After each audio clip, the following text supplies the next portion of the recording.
Inside Southeastern Baseball with Matt Reiser on the Southeastern Sports Radio Network, presented by LA's First Choice Auto Auction.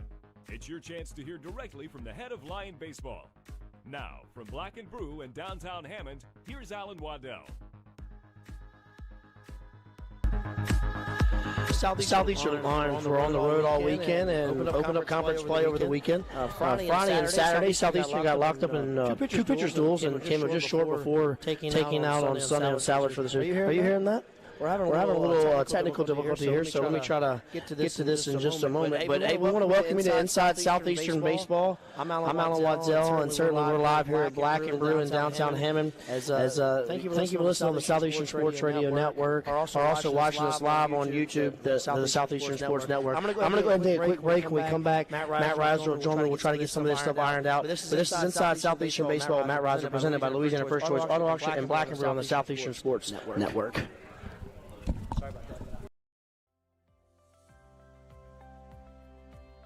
What do you love most about being a student athlete at Southeastern?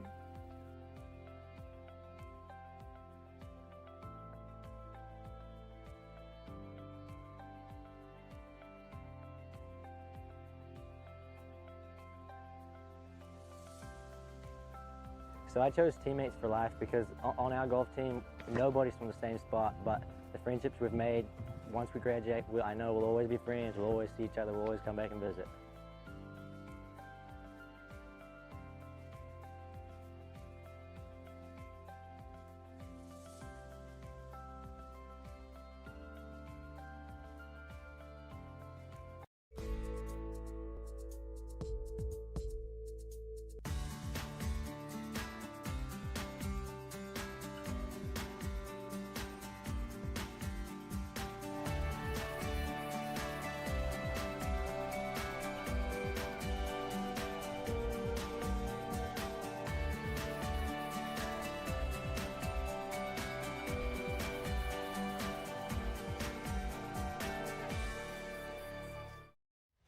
The Southland Conference, 13 member institutions, over 4,200 student-athletes, achieving success in the classroom while excelling in 19 NCAA Division I sports and making a difference through serving others and giving back to the community. Determination, hard work, commitment, excellence, and collaboration. Together, we are Southeastern!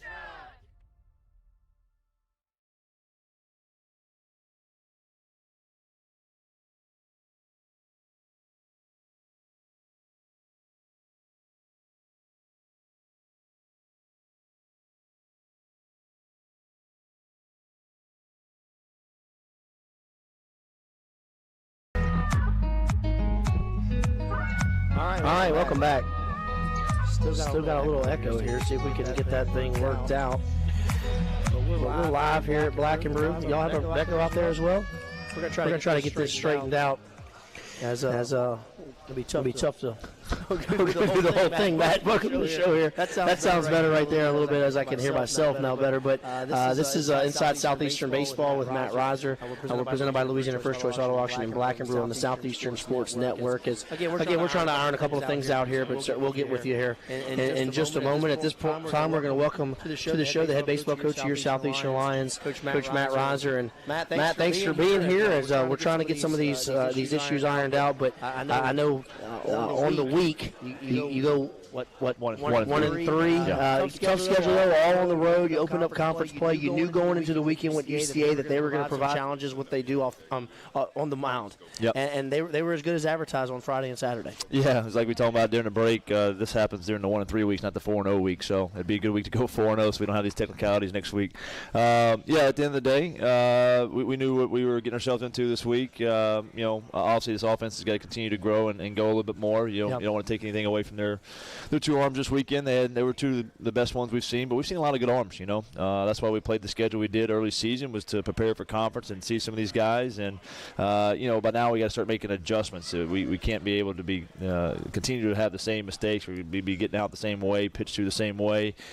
And, it was a long weekend, grind of a weekend, but, we've managed to salvage one there on Sunday. Again, it was one we could have hung our head and found a way to persevere and get the big knocks here in the ninth inning. Preston Faulkner with a big home run there on Sunday. Anthony Hickman off through the big solo shot there in the eighth to take the lead there 2-1. So, it was good to see at least bounce back and made the trip from Conway a little bit less stressful. And Matt, you got to give your pitching staff credit as well. Obviously they put up some big numbers pitching staff wise, but your guys kept you in all these games. You were in the Friday game, you were in the Saturday game, and again, you just mentioned it. You end up scoring 7 runs on Sunday, but it's 1-1 in the 7th. So this was some close, high pressure situations for your pitching staff, and I thought they delivered this weekend. Yeah, I thought they did all week, really. Obviously we started out with LSU there on Tuesday night at their ballpark, and we're starting to figure some things out in the middle of the week there. Kind of going that Johnny Hole staff like we did last week. We'd like to open a little bit better.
Runs and put pressure.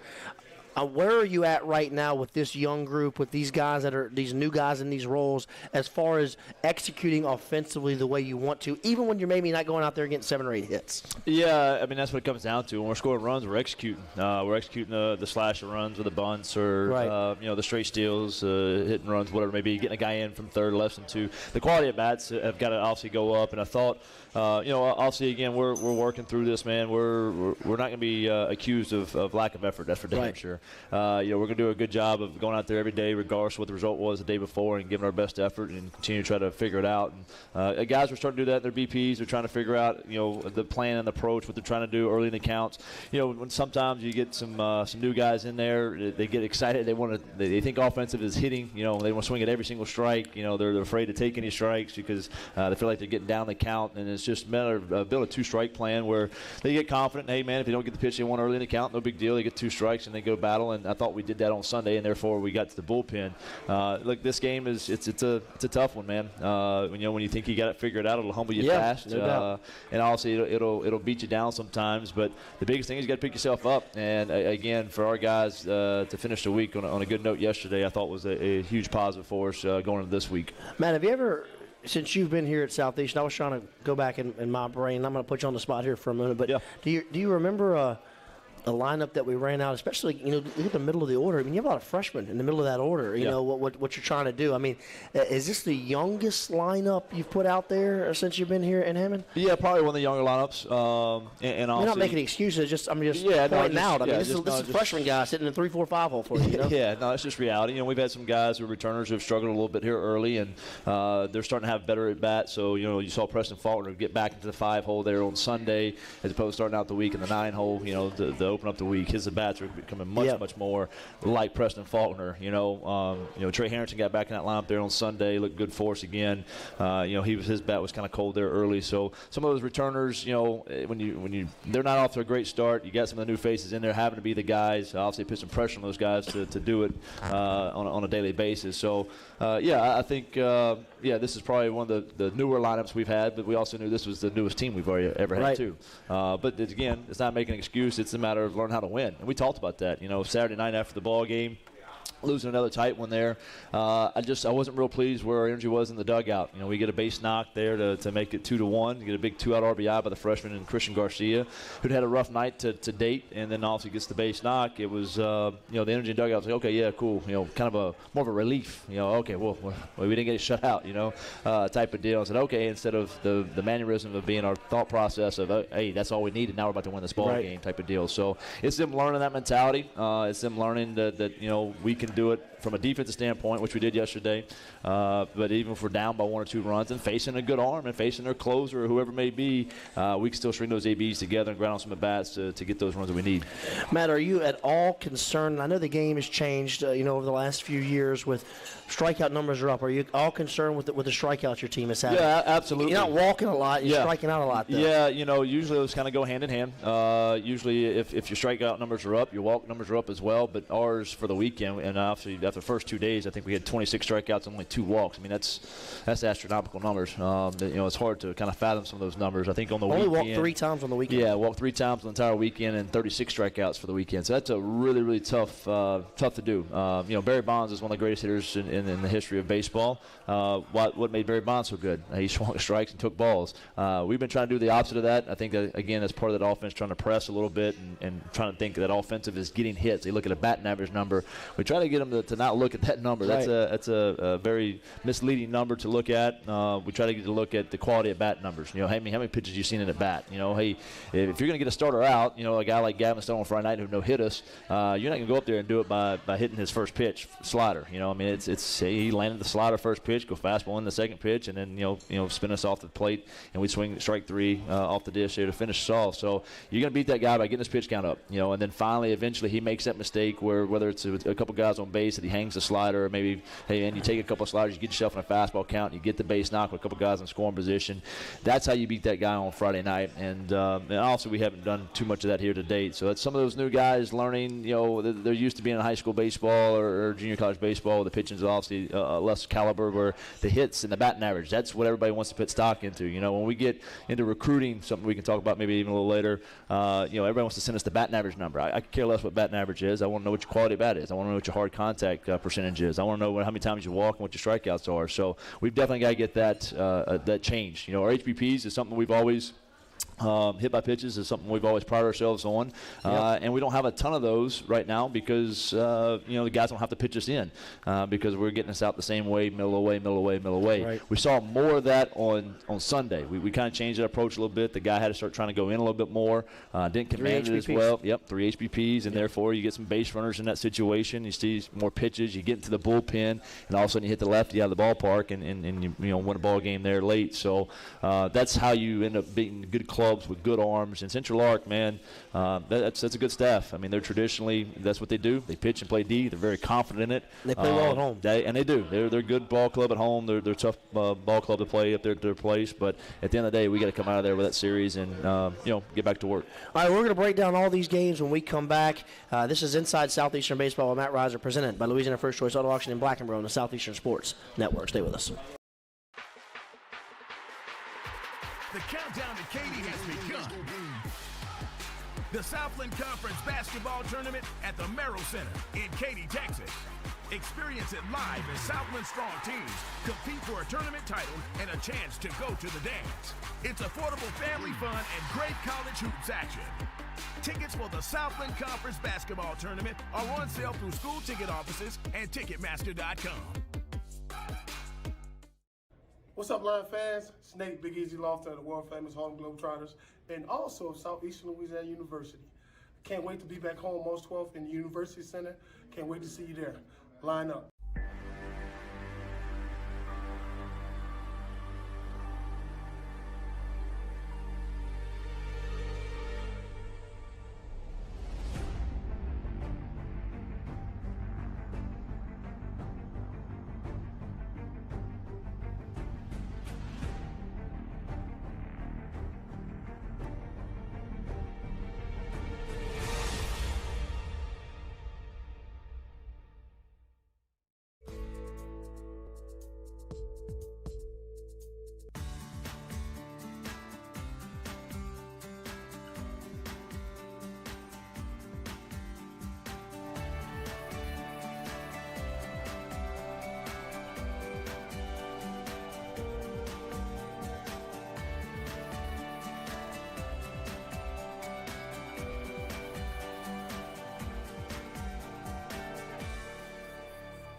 All right, welcome back.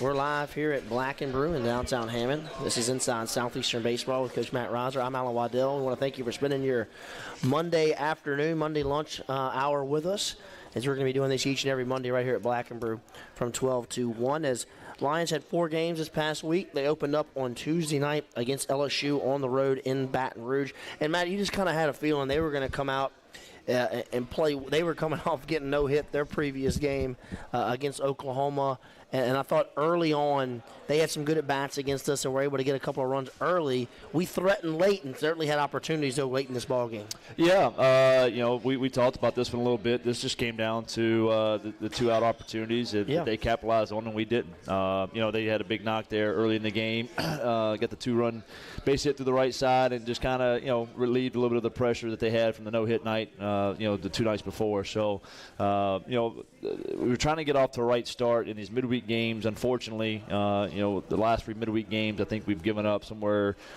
5, 4, and 3. Right. We've got 12 runs and only, 4 innings of baseball or 5 innings of baseball there to open up some ball games. So it makes it kind of tough. It puts some pressure obviously on the offense, puts some pressure on the guys behind them. But, you got to have somebody that comes in and stops it. And so, we had this thing scripted out. We had a pretty good idea, a pretty good game plan. And once we kind of got through the first part of that ball game, I think we were able to kind of do what we wanted to with that lineup.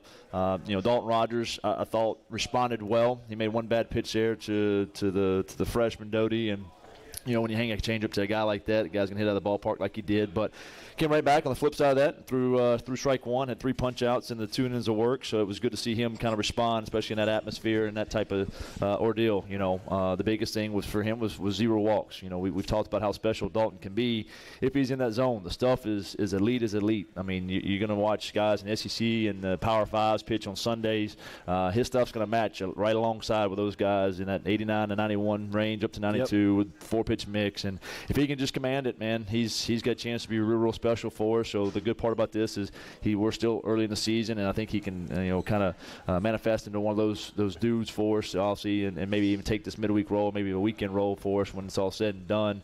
I thought we pitched well out of the bullpen on the backside of that. Again, we talked about Noah Hughes and Kyle Fletridge, what they came in and kind of came into a few messes there, had some situations there with 2 outs, and we talked about it.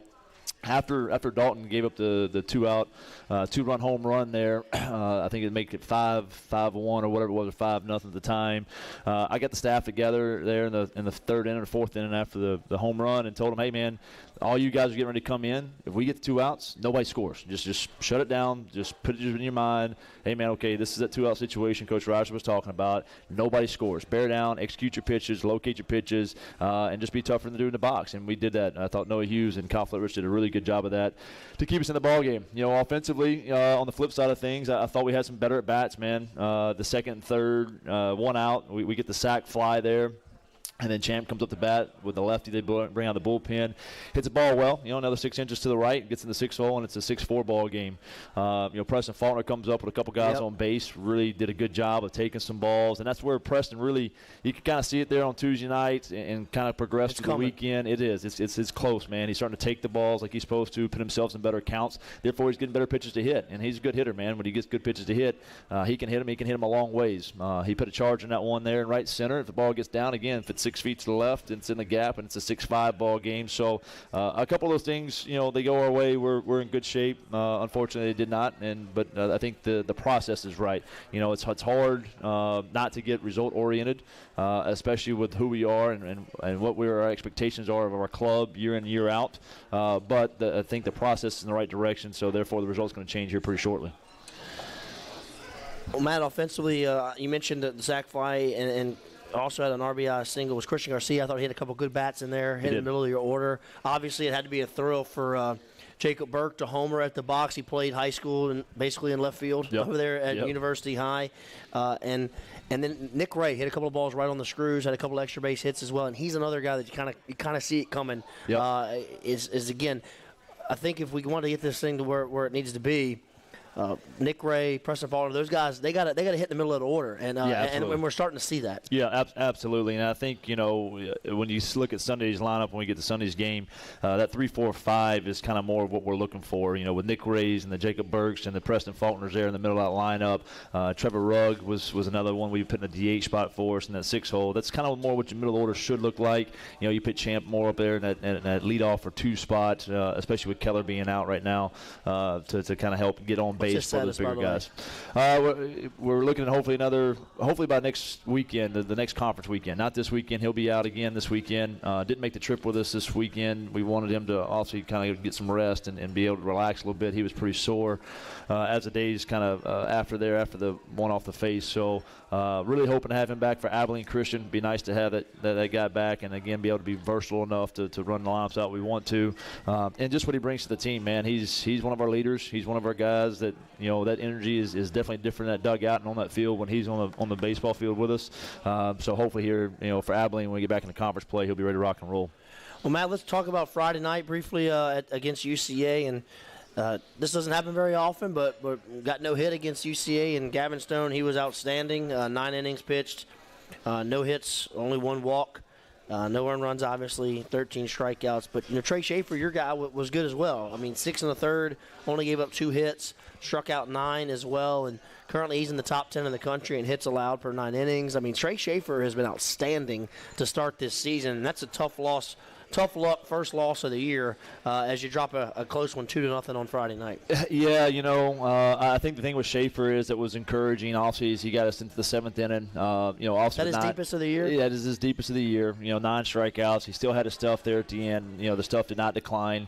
He continued to compete, continued to give us everything that he had. He saw obviously what was going on the flip side of that and try to keep us deep in the ball game as possible. So, again, just that consistency factor of what he's doing, going out every single Friday night and continue to perform in this direction is a huge plus for us. Again, if we can get that offense going a little bit more.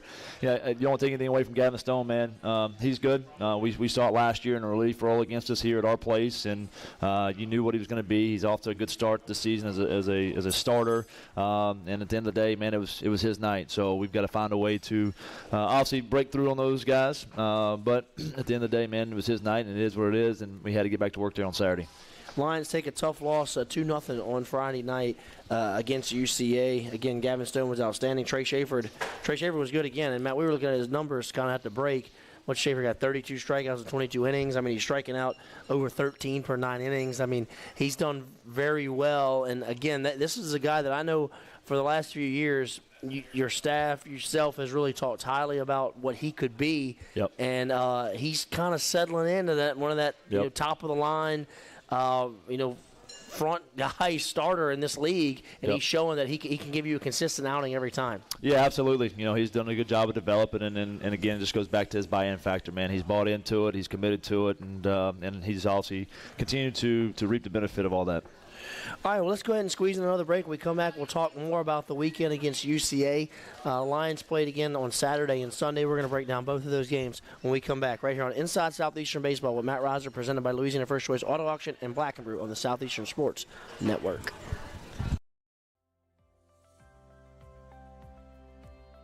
What do you love most about being a student athlete at Southeastern?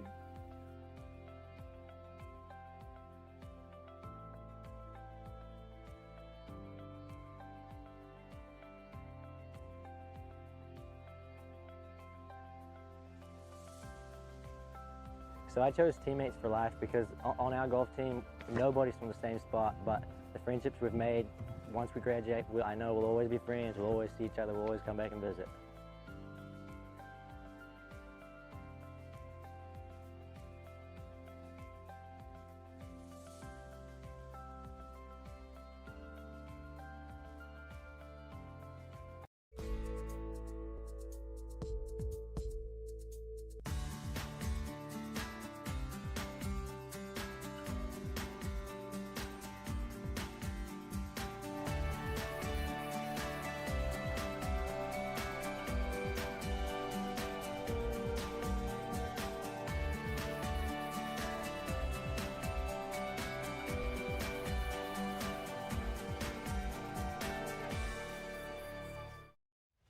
The Southland Conference, 13 member institutions, over 4,200 student athletes, achieving success in the classroom while excelling in 19 NCAA Division I sports and making a difference through serving others and giving back to the community.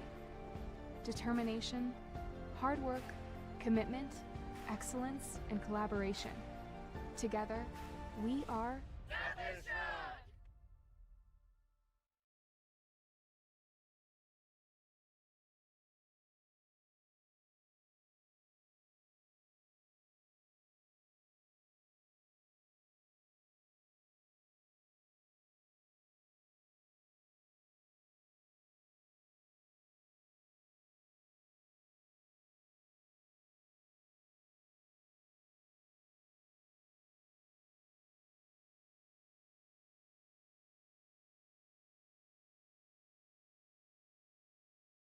This is Inside Southeastern Baseball with Matt Reiser, presented by Louisiana First Choice Auto Auction and Black & Brew right here on the Southeastern Sports Network. Lions, tough weekend, but did one game on Sunday, which was certainly very important. We're going to talk more about that later. But opening weekend of conference play, got into a couple of pitchers' duels on Friday and Saturday. Came up just a little bit short, couldn't get enough offense, but then was able to break through on Sunday. Again, can't get swept. Got to figure out a way to win a game, and Lions did that on Sunday. But, Matt, before we get to Sunday's game, let's talk a little bit about Saturday. And, again, I mean, what can you say? I mean, 2-1 game. I mean, this is a game where Central Arc scores 2 in the third, and then you shut them out the rest of the game. You're able to scratch a run in the sixth, get it to 2-1. They had an opportunity to stretch it out late. They had the bases loaded. You were able to get a big double play ball to keep that thing at 2-1 and give yourself an opportunity.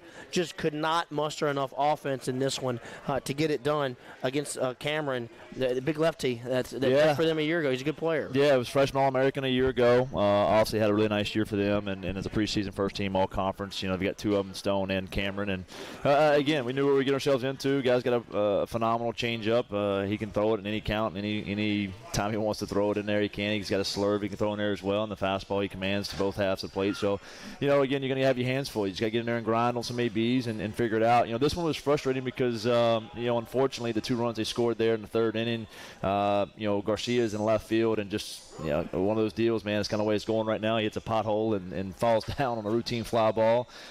You know, I'm gonna tell it what it is on the air. It was an error. They gave it a hit, but he falls down and stumbles and hits him in the glove, and then also they get the 2 runs there with 2 outs. Are they turf all the way around? They are not, just in the infield. Just in the infield, just infield. So so unfortunate there. That was the frustrating part because Grant was really, really good again for us, man. Just really filled the zone up. Did a fantastic job of getting us deep into the ball game again. When you getting quality starts like this, this is probably one of the brightest things about what we've got going right now is our starting pitching, man. Especially on the weekend, they're getting us deep into ball games with quality start after quality start.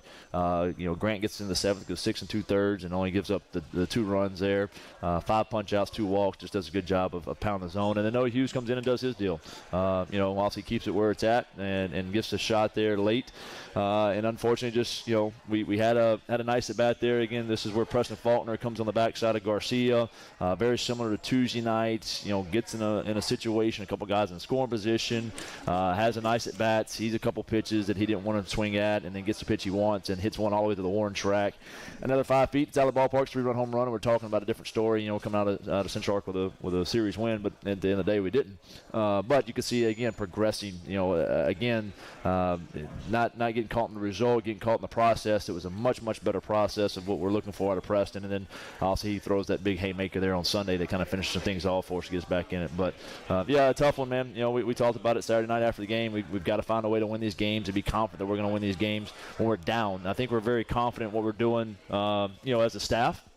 So when we're up 2-1 in this ball game, like we were on Sunday, or we're tied in a 1-1 ball game, I think we're very confident what we can do. It's when we get down late in the ball game and just with the offense having the struggles they are, we've got to again go back to being confident in who we are and what we are. And we talked about that after the game on Saturday. There's 2 things that builds confidence. One is preparation, and we told the guys, man, nobody's prepared harder. Nobody's put more time and effort into it than themselves and our staff and us as a team. If you continue to do that part of it, then you've got to be prepared. Also, you're going to have confidence in that.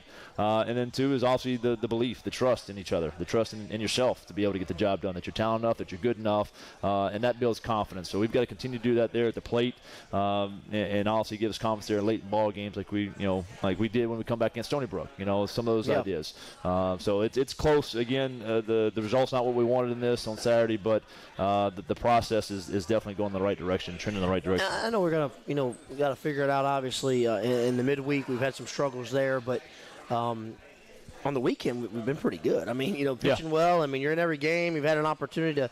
I mean, you look at it, you could be undefeated on the weekend. If a couple of things go a little bit wrong, a little bit different, but that's the beauty of this game, isn't it? I mean, that's the pretty thing about this game is, if we are undefeated, we don't talk about this 1, 2, or 3 things, right.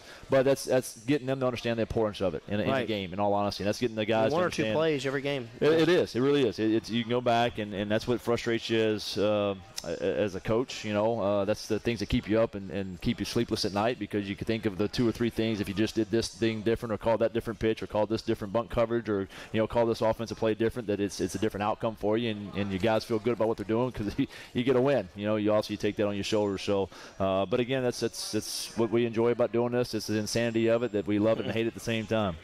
Matt, let's talk about Sunday. Obviously a big win, and again, opening weekend of conference. You start 0-2, you drop that game on Friday, you drop that game on Saturday. I mean, listen, it's the first week of the season. You don't want to say anything's must win, but, man, you certainly don't want to start 0-3 in the league, right, especially against a team that's going to run those starters out there all year long. You don't want them to get a 3-game lead on you in the conference race. Again, not a must-win, but it was a big game. And your team went out there and was able to respond. You fell behind 1-0 in the first inning, and then Will Warren was just lights out, gave you a dominating performance for the remainder of the ballgame, and you were able to erupt for 5 runs in the ninth. Took advantage of a miscue they had. Yep. But that's what good teams do, and then they take advantage of that. You had the big grand slam there by Preston Faulkner. But talk about this one as a whole. Yeah, just really proud of the resilience of the bunch, man. Like you said, I mean, it was an early first inning kind of frustration again where we could get frustrated and hey, man, here we go again type of deal. We're down 1-0 already. I mean, the leadoff guy, Emmett's a good hitter, man, jumps on the first pitch of the game, splits the gap with a double, and they do their deal, man. Sack him over, knock him in with a sack fly, and it's 1-0 just like that. So the pressure could have been of abundance on our guys. The pressure could have been abundance on Will Warren. The pressure could have been abundance on the offense, but we just we kept grinding, man. We had some good at-bats. We also get back in this thing 1-1 in the third. We had some good at-bats with some guys in scoring position, but their third baseman, man, makes a heck of a play on Trey Harrington's ball. We hit another ball hard to center field with some guys in scoring position, just kind of right at them. And it's one of those deals, man, it really easily, mindset-wise could have been like, oh, man, here we go again, just to get a point where we're pressing. We just continue to stay with it, man. And this was a full team effort. We started Trevor Rugg, got his first start as a Lion for us. He had the big pinch hit against Stony Brook to kind of get that ninth inning going. We really liked his matchup with the Sunday starter, so he got the start at the DH spot. Matt Taylor went down Friday night. He's really been kind of grinding through a thumb injury. He had he tore a ligament while sliding into a bag a week ago, so it's just got to the point where he can't even hold a bat in his hand. So we had to make some adjustments. We moved Preston out to the outfield, obviously with Keller being out as well. Finke's in the infield, so we're kind of getting limited on the outfield space there. So we moved Preston out to the outfield. Burt goes to first base. Rugg gets in that DH spot and really has a nice day for us. He's got a couple knocks. We knew they had a lefty out of the bullpen, so we pinch ran for Rugg there, and it worked out perfect, man, that Hickman was going to be the guy for the left-hander. He comes in, pinch hits for Mr. T, and gets the big solo shot to make it 2-1. And I think that's where you could really see the confidence again in that offense. Yeah. Hey, man, here we are late in the ball game. We get the big knock. We take the lead. And then obviously we just kind of pulled on there in the ninth. Preston Faulkner, again, has the really nice at-bat. Bases loaded. Nick Garay strikes out the at-bat before. It's still a tight ball game. It's a 3-1 ball game. So one swing in the bat, which they got in the ninth inning, can still tie it up. But Preston Faulkner, man, finally gets, he hits it where they're not, which is over the fence. Hits a grand slam and kind of puts a knockout punch in the stamp there that, hey, man, we're going to take this game 3 and we're going to take it home back to Hammond. Matt, Will Warren, outstanding 8 innings, 10 strikeouts in this game. Only 1 walk, 1 hit by pitch, and not a lot of free passes. Did a good job. And he's really settled in, and he's had some outstanding outings this year. You look at him, are you settled into Schaefer, Upton, and Warren in that order for the weekend right now? I mean, are you pretty settled in? I mean, they're playing. I mean, they're pitching well. Yeah, they're all pitching well. Matchups I think can change some of this stuff, and then obviously as the season continues to progress, I think some of that can change. Again, each week is its own identity, and each week we can do that. But with Will, man, he's done such a good job of taking really, really good care of his body. He's done a fantastic job of figuring out what his routine is to get ready. So you've seen him kind of be this two-headed monster, one where he comes out of the bullpen and finishes games off in shorter outings, some in longer outings where he can finish games off, and then all of a sudden he come out on Sunday and roll out 110 pitches and go 8 innings for you with 10 punch-outs. So he's done a fantastic job of being that chameleon for us. So, I think I like him there on Sunday because if we really do need it on Friday night, you're in that tight ball game, hey, maybe it's the end of the season where, hey, man, all you need is that one win on Friday night. You go roll Schaefer out, Warren out, boom, you win the Friday night game, you win the conference. He has the adaptability to be able to do that, where I don't know if some of those other guys on staff have gotten to a routine, or just where their bullpen's at and how they're recovering. Will Warren, just his body recovers really, really well. So it's nice to see that two-headed monster. Man, it's really nice to see him to really respond. A year ago he was up and down. Yeah. And he would have some really good performances, and he'd go out and not be great. But you could just see earlier in this year, it just looks different. I mean, he looks like really different. He's the same guy, but he looks different. Well, we talked about it. That step he took at the conference tournament last year against SFA. When I went to him in the dugout there and sat down, and we're in the 5th inning against SFA, he said, "Hey man, if we're going to win this thing, you have to go another couple innings. This is traditionally, all year this has been kind of the end that's got you. I don't care. I need you to grow up and be a man now." And he's done that, man. He's done a really good job of taking that identity and progressing and growing into the man he's become. And obviously that's translated there on the field. He had the one bat outing there against Monroe. I think it's the only time he's been actually touched at all. And instead of allowing that to kind of bother what he's doing to the future, he flushed it and took it for what it was worth. It was a bad inning, it was a bad outing. It is what it is, and now he's gone right back to work. And man, he's been just absolutely stellar for us in these last 2 weeks. Matt, don't you? It was a little. I'm sure the bus ride was a little nicer when they're on Sunday coming home. Yeah, made it a little easier. It's still not a fun trip. Still a long ride. Yeah. We'd rather come home with 2 or 3, but at the end of the day, that was a given conversation. You gotta get one. If you're gonna win a conference championship, you got to sweep when the opportunity presents itself, and you can't get swept when the opportunity presents itself. So keep yourself 1 game back at Central Arc opposed to 3 games back. That's a huge difference. And I think the guys are seeing that. Also the buy-in factor factor of how important every single game is, how important every single pitch is as well. All right, let's take a break. When we come back, we're going to look more towards the scouting report. This week, Lions have 4 big games. They're going to play Louisiana Tech tomorrow night, and then Valparaiso right back here in Hammond. Let's take a break. This is Inside Southeastern Baseball with Matt Reiser, presented by Louisiana First Choice Auto Auction and Black & Brew on the Southeastern Sports Network.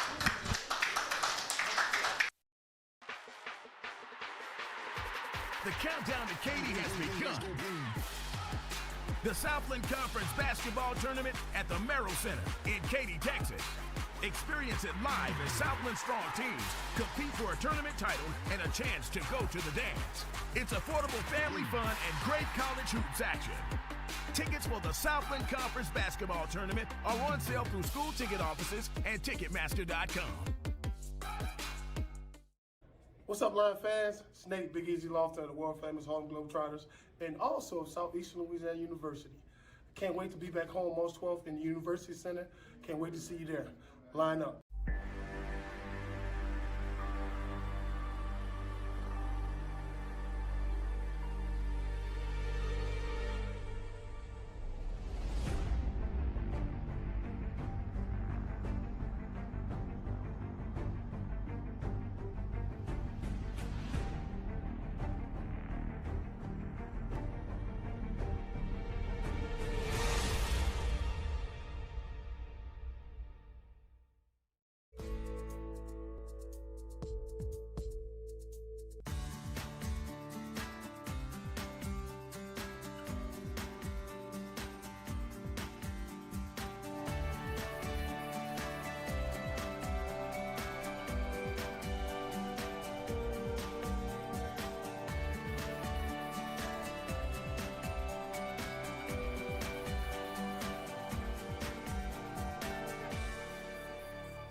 About 20 minutes left to go here on our show. Thank you so much for joining us wherever you may be today, whether listening right here on the Southeastern Sports Radio Network or watching with us live on our stream on the Southeastern Sports Network.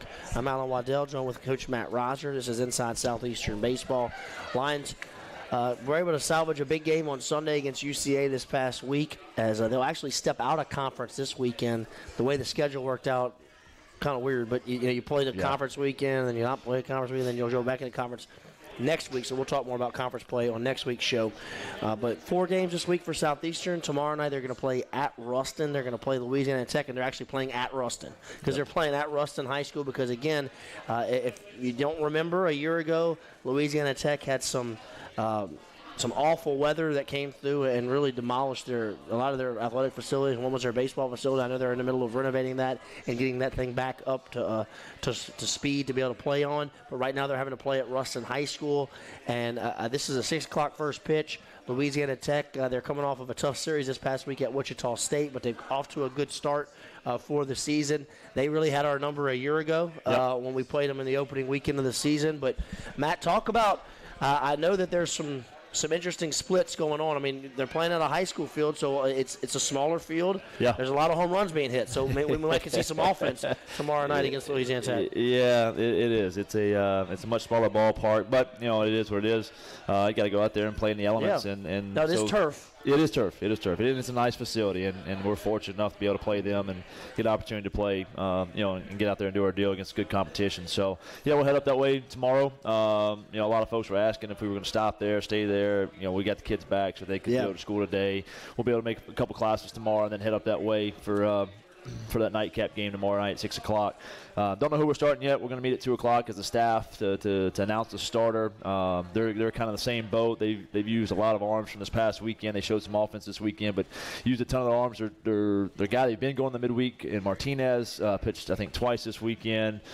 Griffin, who's the other guy they've been kind of split starting with, and one of their long relievers. I think he had a couple outings this weekend as well, so I think they're going to kind of Johnny whole staff and piece it together. Both, their club, we started conference this past week, but their club will start conference USA play this weekend. So I'm sure they're going to try to get everybody ready for that. So we'll have to do a good job of kind of playing it inning by inning. Obviously attacking the arm at hand at the moment.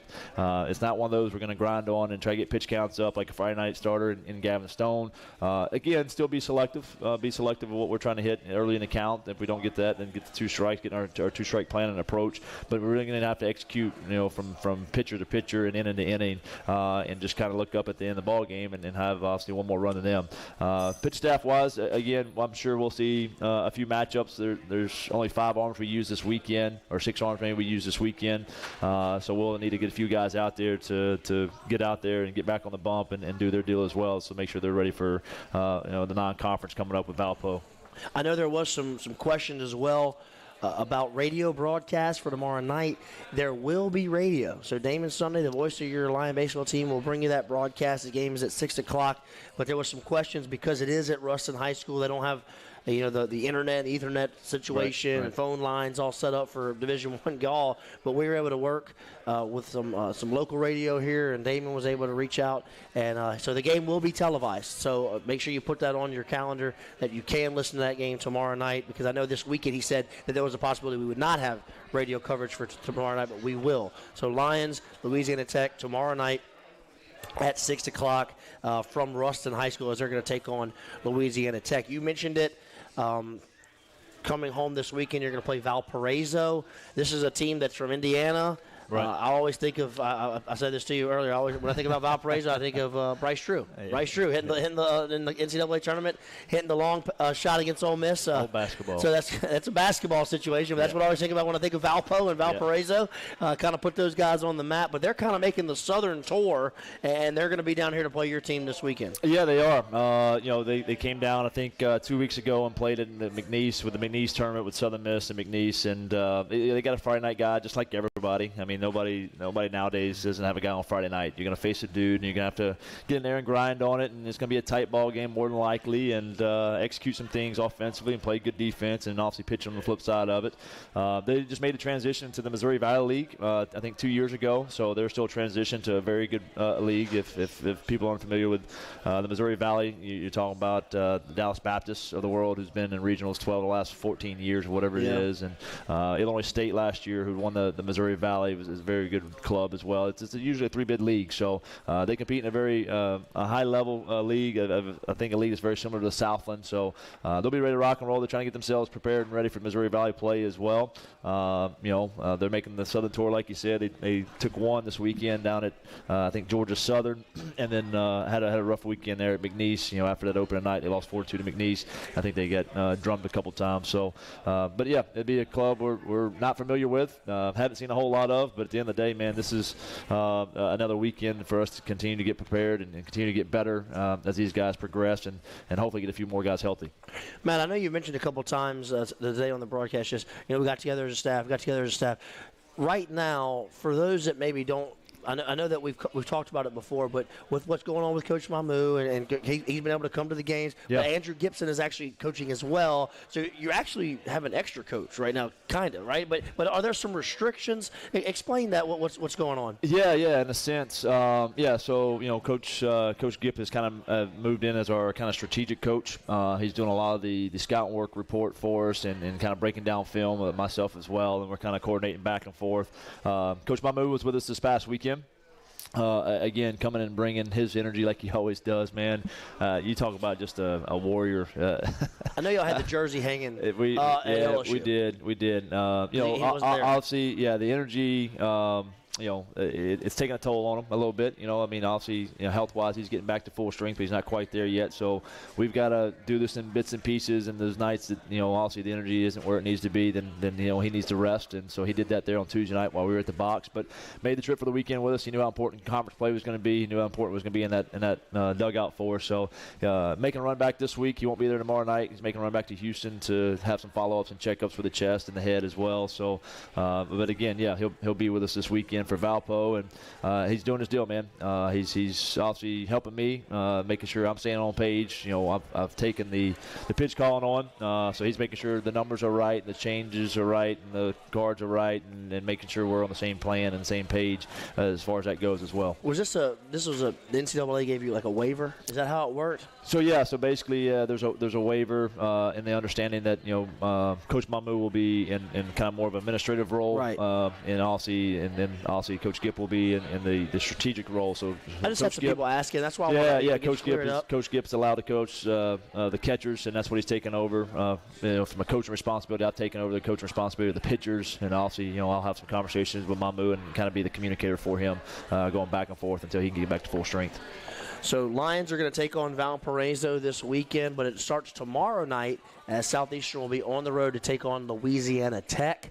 That game will be played at Ruston High School. Game will be played at 6 o'clock. It will be broadcast by Damon Sunday right here on the radio. And then again, obviously, normal schedule for this weekend, 6 o'clock Friday night, 2 o'clock on Saturday, and 1 o'clock on Sunday right here against Valparaiso. And, like we said earlier, Schaefer – have you got that far yet? Yeah, no, we haven't kind of looked that far forward yet. I'll see. With the pitch count that we got Will to, I think he threw 110 pitches there on Sunday.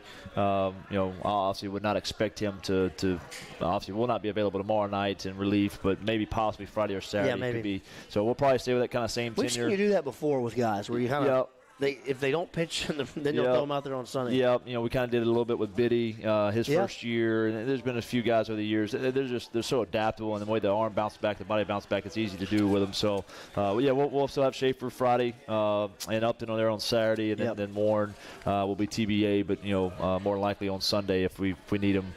Friday or Saturday we'll use him. If we don't, then we'll use him on Sunday. So going back into conference play the following week, we'll talk about this next coach's show. I'll see this weekend being out of conference play. I think there's some things we can shuffle if we want to. If we feel like we need to, if we feel like we match up with Abilene in a different sense or different form to do some different things there, then we can switch that rotation up going into the following week because we can kind of be a little bit lighter this week. It would be a non-conference play against Valpo. All right, we've got about 10 minutes left. We're going to take our final break. When we come back, we're going to wrap it up right here on Inside Southeastern Baseball with Matt Reiser, presented by Louisiana First Choice Auto Auction in Blackberry right here on the Southeastern Sports Radio Network.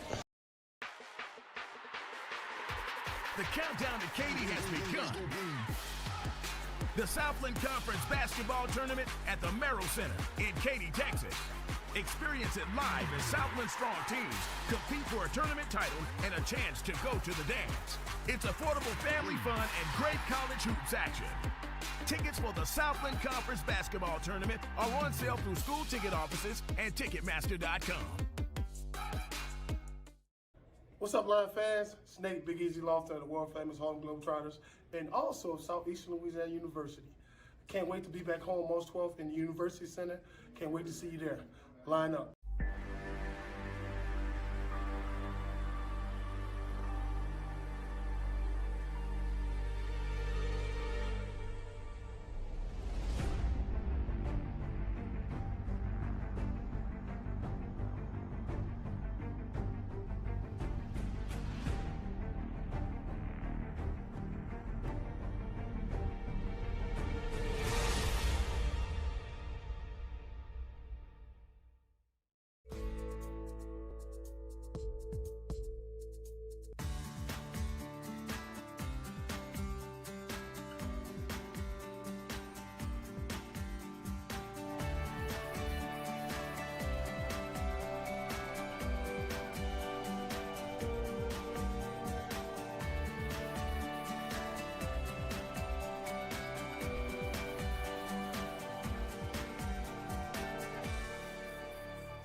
All right, welcome back. Just a few minutes left to go here on our program. Lions have 4 games this week. As Tuesday night, tomorrow night, they'll be playing at Louisiana Tech on the road. Game at 6 o'clock. Game will be broadcast on the radio. And then this weekend, all 3 games as well on the radio as well. Lions will be at home against Valparaiso. 6 o'clock pitch on Friday night, 2 on Saturday, 1 on Sunday. And Matt, a week ago, we did not have a chance to talk about this because, well, we had a chance. I just blew it. I missed my note. But it gives me an opportunity to bring it up this week because we're back at home. Yep. And I don't know how many of our fans realize that we're having instant replay at our home games. And we're one of the few mid-major programs across the country that is doing this. We're the only team in the Southland Conference that are doing it. Now, it is not available for conference play because they won't let us because everybody's not doing it. Right. But for all of our non-conference games, so that will be in play this weekend against Valparaiso. We'll have instant replay, and we saw in the Stony Brook series some big, some calls that were actually reviewed. Yep. So talk about that, and the capability we have here at Southeastern is really up there with the Power Five as far as that kind of technology is what we can do at our ballpark. Yeah, absolutely. We sold this a little bit to our conference to allow us to do it non-conference-wise. One, the Power Fives that come in to play us, Mississippi State's, LSU's, those guys, Ole Misses, when they come in to play us, obviously they want the same thing that the amenities they have at home, and they have the amenity of obviously instant replay and non-conference play. So I think this was a huge deal for us. We're the first in the conference to be able to do this. There's nobody else in our conference doing this. This is over Sam Houston and Lamar and some other teams, Abilene, who have the budgets and have the ability to do it, but we're the first ones to get out there and be able to do it. Andrew Bishak, our assistant athletic director, put a lot of time and effort into this, obviously along with Jay as well. So this is huge, man. This is a part of the game, I think, that allows the umpires to relax a little bit and make calls. We've seen a little bit of it in the Oklahoma State series last year. Yep. We're allowed 2 challenges. The coaching staff is, where I can go get the headset sign, which I hate because I think all the kids do it now, but I'll go out and just say, hey, man, can we take a look at it, and they'll go take a look for it. I can use those at any point in time in the game. They basically have a list of 13 plays that you can review. 1 through 6 can be reviewed at any time by the actually umpire and staff. So when I made the 2 reviews there against Stony Brook, one of them was one I had to use the out safe call at second base, but the play at the plate is at any time that the umpire can challenge it. So even though I asked him to take a look at it, he actually took that challenge opposed to me. So I still have my 1 challenge for out safe. Once you get to the 8th inning, then 7 through 13 kind of play in, some HBP rules. Again, still the play at the plate. You don't have to have your red flag. Yeah, your sock. don't have that sock or anything like that. So there is a certain time frame that you have to make a distinction that you want to take a look and go in there. How many angles do we have? We've got 4 or 5, I think, now. Four angles. I'm looking at Colton. He's telling me 4 angles. And that's a big part of this.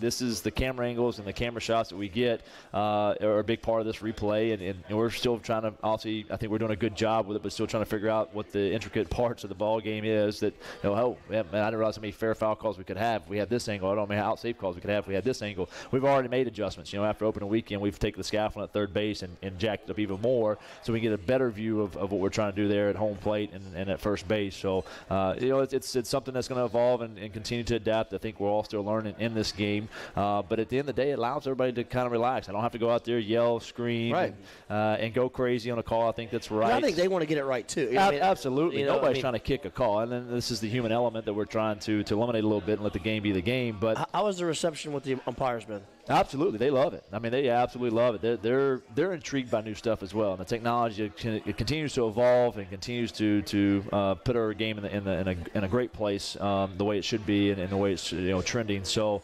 again, I think this is a really neat thing for us. I think it's a neat experience that we're getting to do this, and obviously being first of our kind in our conference is really nice. I'm very thankful to our coordinator of umpires and Mr. Fagan allowing us to do this. It still has to go through his approval, even though because we have the technology and stuff to do it, we still need the approval by the coordinator. So he's done a great job of assigning the replay guy. Out of the 3 calls that we had that we replayed last week, 1 was confirmed. In other words, the call that they saw at the plate, I saw the tag before the hand got in there. That is a confirmed call. That is the right call. We had 1 that stood, so in other words, we couldn't quite see what it was, whatever the call was on the field was going to stay. And we had another one that was confirmed-ish, whatever that means. I'm not real sure what confirmed-ish means, but that's what was written down on it. So, so it's just, again, it's nice that if you're going to have – we talk about this sleepless nights, right, where we go back and we go, man, 1 or 2 plays. If that was the 1 or 2 play that was going to make a difference in the game, the ability to have to be able to go look at it and get it right. Well, opening night at home, I mean, we had it, but we couldn't use it because it was like kind of trial run. We hadn't gotten there yet. But the big call at home, there was a big play at plate, and they ended up getting a hit after that. I mean, scored 3 runs. I mean, the whole game could have been different. So replays is important. I think it's certainly a big step that we're able to do this, and certainly so that will be in play this weekend against Valparaiso. Matt, we just have about a minute left.